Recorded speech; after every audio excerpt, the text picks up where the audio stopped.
وہی سیتابرڈی کی مسجد ہے، بگی چاہتی ہے اور سرکار تاج الاولیاء مغرب کا وقت ہو رہا ہے، اذان ہو رہی ہے، بگی سے کوچوان کو کہتے ہیں روک دیں یہیں پر ہی، اس نے روک دیا۔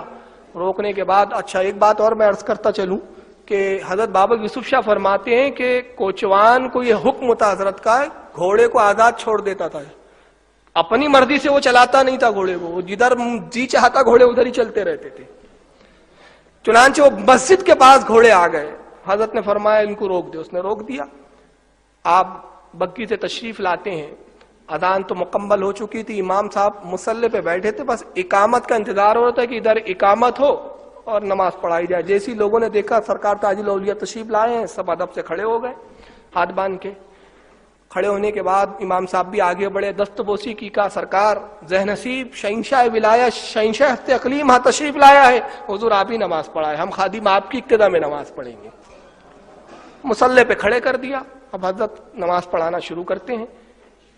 اب جب نماز شروع کی تو بڑی عجیب و غریب نماز تھی، 3 رکعت تھی، کبھی 4 سجدے ہوتے ہیں، کبھی رکوع پہ رکوع ہو رہا ہے، دوسری رکعت میں کھڑے ہو گئے، تیسری میں بھی کھڑے ہو گئے، رکعت پہ رکعت، سجدے پہ سجدے، بس عجیب و غریب نماز ہے۔ کبھی کتنے جہاں سجدے کا جی چاہتا ہے سجدہ کرتے ہیں، سلام پھیرتے ہی نہیں ہے۔ لوگ بڑے پریشان، یار یہ کون سی نماز ہے مغرب کی، آج تک ایسی نماز پڑھی نہیں۔ لوگ بڑے پریشان، یار یہ کون سی نماز ہے مغرب کی، آج تک ایسی نماز پڑھی نہیں۔ 3 ہوتی تھی، یہ 5 سجدے، 6 سجدے، کبھی رکوع پہ رکوع، آیت پہ آیت، سورت پہ سورت، عجیب معاملہ چل رہا ہے۔ ایک والہانہ عاشق کی نماز چل رہی تھی، ایک والہانہ عاشق کی نماز چل رہی تھی۔ قوم میں 2 گروپ ہو گئے، وہاں پر انتشار ہو گیا۔ ایک طبقہ سوچتا ہے نماز نہیں ہوئی اپنی، یار پیچھے ہٹیں گے، سلام پھیریں گے، نماز لوٹا دیں گے۔ دوسروں نے کہا نہیں، اب تک تو صرف اٹھک بیٹھک کرتے تھے، نماز تو آج حقیقی ہو رہی ہے۔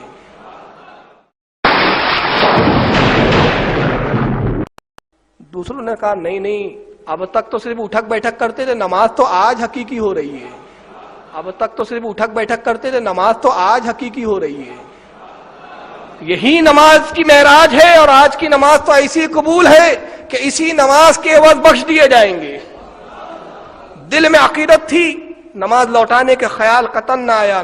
سرکار تاج الاولیاء نے بہت دیر کے بعد سلام پھیرا، مصلی پہ بیٹھے ہیں، اب انتظار ہو رہا ہے حضرت دعا فرمائیں تو سنتیں ادا کریں، دعا بھی نہیں ہو رہی ہے۔ لیکن وہ کچھ عنصر جو ان کے دل میں تھا، ایک شبہ جو دل میں کہ نماز نہیں ہوئی، انہوں نے سوچا نماز لوٹا دی جائے۔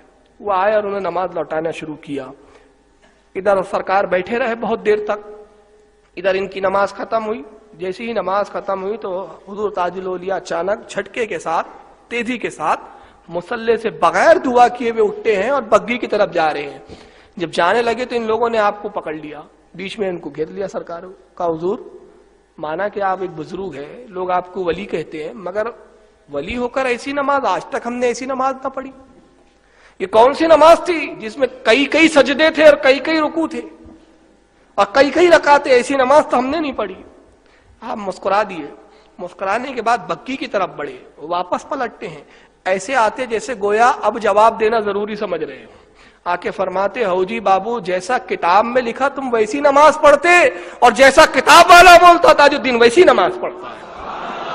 واپس پلٹتے ہیں، ایسے آتے جیسے گویا اب جواب دینا ضروری سمجھ رہے ہو۔ آ کے فرماتے ہو جی بابو، جیسا کتاب میں لکھا تم ویسی نماز پڑھتے، اور جیسا کتاب والا بولتا تاج الدین ویسی نماز پڑھتا ہے۔ نماز پڑھتا ہے مگر نماز محمدی نہیں ادا کرتا۔ ساونی صلاۃ مطالبہ یہ ہے کہ ہم رسول کی طرح، جس طرح رسول نے ہمیں بتایا اس طرح نماز پڑھیں۔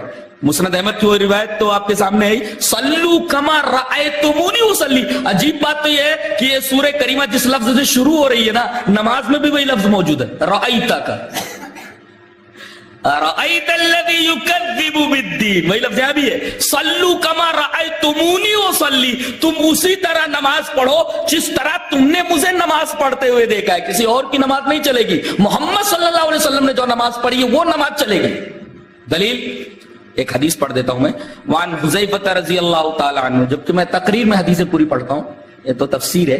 وعن حذیفہ رضی اللہ تعالی عنہ انہ رأى رجلا لا يتم ركوعه ولا سجوده فلما قضى صلاته قال له حذیفہ ما صلیت واحسبه قال لو مت على غیر سنت محمد صلی اللہ علیہ وسلم. رواہ البخاری فی کتاب الصلاۃ. حضرت امام بخاری رحمۃ اللہ علیہ اس حدیث پاک کو کتاب الصلاۃ کے اندر لائے. راوی حضرت حذیفہ ہے. حضرت حذیفہ نے دیکھا کہ ایک آدمی مسجد میں نماز پڑھ رہا ہے, اور نماز کیسی پڑھ رہا ہے؟ نہ تو سجدے برابر کر رہا ہے اور نہ رکوع برابر کر رہا ہے. لا یتم رکوعہ ولا سجودہ, اعتدال کے ساتھ نماز نہیں پڑھ رہا ہے, ارکان کو ٹھیک طریقے سے ادا نہیں کر رہا ہے جیسا کہ محمد صلی اللہ علیہ وسلم کا طریقہ تھا. جب وہ نماز پڑھ چکا, فلما قضى صلاته, جب نماز پڑھ چکا تو حضرت حذیفہ نے بلایا, کہا کہ کیا کر رہے تھے؟ کہا نماز پڑھ رہا تھا. ما صلیت, نماز نہیں پڑھی. اور آپ نے فرمایا میں جہاں تک سمجھتا ہوں لو مت علی غیر سنت محمد صلی اللہ علیہ وسلم, اگر تو ایسی منمانی والی نماز پڑھتے ہوئے مر گیا تو کم سے کم تیری موت تو سنت محمد پر نہیں ہوگی. لو مت علی غیر سنت محمد صلی اللہ علیہ وسلم, کم سے کم تیری موت تو سنت محمد پر نہیں ہوگی. یہ حدیث پاک بتا رہی ہے کہ سہو عن الصلاۃ کے اندر یہ بات بھی داخل ہے کہ نماز کو رسول اللہ صلی اللہ علیہ وسلم کے بتائے ہوئے طریقے کے مطابق ادا کیا جائے, ورنہ سہو عن الصلاۃ, اعتدال, ارکان کو صحیح طریقے سے ادا کرنا, نماز کی روح خشوع خضوع, ڈوب جانا اس طرح. پہلے تو یہ سمجھے کہ وہ اللہ کو دیکھ رہا ہے, اور ایسا تصور نہ ہو سکے تو یہ تصور باندھے کہ کم سے کم اللہ اسے دیکھ رہا ہے. اگر یہ تصور بندھتا ہے تو سمجھو خشوع خضوع ہے اس کی نماز میں, اور اس کی نماز محمد صلی اللہ علیہ وسلم کے طریقے کے مطابق ہے. اب یہاں کیا معلوم ہوا؟ رسمی نمازی اگر دیکھنا ہو تو مصلی دیکھ لو, اور حقیقی نمازی دیکھنا تو مقیم الصلاۃ دیکھ لو. نہیں سمجھا؟ رسمی نمازی دیکھنا کیسے بھی نماز پڑھ لیتا ہے, وقت بے وقت پڑھ لیا, سنت رسول کے مطابق نہیں پڑھا, نمازی تو ہے مگر یہ حقیقی نمازی نہیں ہے, حقیقی دیندار نہیں ہے. حقیقی نمازی وہ ہے جو مقیم الصلاۃ ہو. فَوَيْلٌ لِّلْمُصَلِّينَ الَّذِينَ هُمْ عَنْ صَلَاتِهِمْ سَاهُونَ. تو سہو کی بھی دو قسم ہوئی, سہو فی الصلاۃ, سہو عن الصلاۃ. سہو فی الصلاۃ پر گرفت نہیں ہے, سہو عن الصلاۃ پر گرفت ہے. اور گرفت کیسی ہے؟ اسے ویل کی خوشخبری دی گئی ہے.